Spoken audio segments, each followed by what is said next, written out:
विधानसभा निवडणुकीत मनोज जरांगे पाटलांनी 288 जागा पाडले पाहिजे. ओबीसी नेते नवनाथ वाघमारे या निर्णयाचे स्वागत करणार. मनोज जरांगे पाटलांनी शब्द बदलू नये. ओबीसी नेते नवनाथ वाघमारे यांचे मनोज जरांगेंना आवाहन. जालना विधानसभा निवडणुकीत मनोज जरांगे पाटलांनी 288 उमेदवार पाडले पाहिजे. त्या निर्णयाचे स्वागत मनोज जरांगे पाटलांनी शब्द बदलू नये. ओबीसी नेते नवनाथ वाघमारे स्वागत करणार. नवनाथ वाघमारे यांनी आज दिनांक 20 जुलै रोजी दुपारी 3 वाजता हॉटेल अथर्व इथं ओबीसी समाजाची पत्रकार परिषद आयोजित करण्यात आली होती. या पत्रकार परिषदेमध्ये बोलताना व्यक्त केले.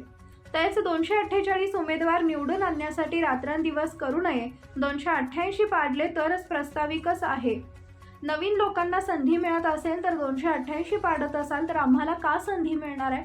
त्यामध्ये आमचे पाडणार नाही. ओबीसी नेते नवनाथ वाघमारे यांनी सांगितलंय. अशी जागा पाडायच्या की उभ्या करायच्या. जर मराठा समाजाला ओबीसीतून आरक्षण दिलं नाही तर 288 जागा पाडू असा इशारा जरांगे पाटलांनी दिलाय. तर या दृष्टिकोनातून ओबीसी बांधव सुद्धा 288 जागा उभ्या करणार का?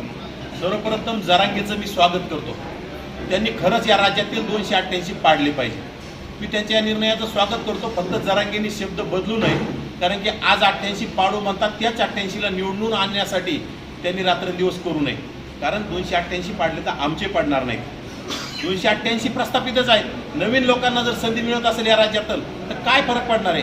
288 जे आज घटनेची पायमल्ली करतात त्या 288ला पाडत असतं आमचं काय दुमत आहे? आम्ही कोण त्यांना सांगणार आहे? त्यांनी नक्कीच पाडले पाहिजे. त्यांना आमच्या शुभेच्छा आहेत.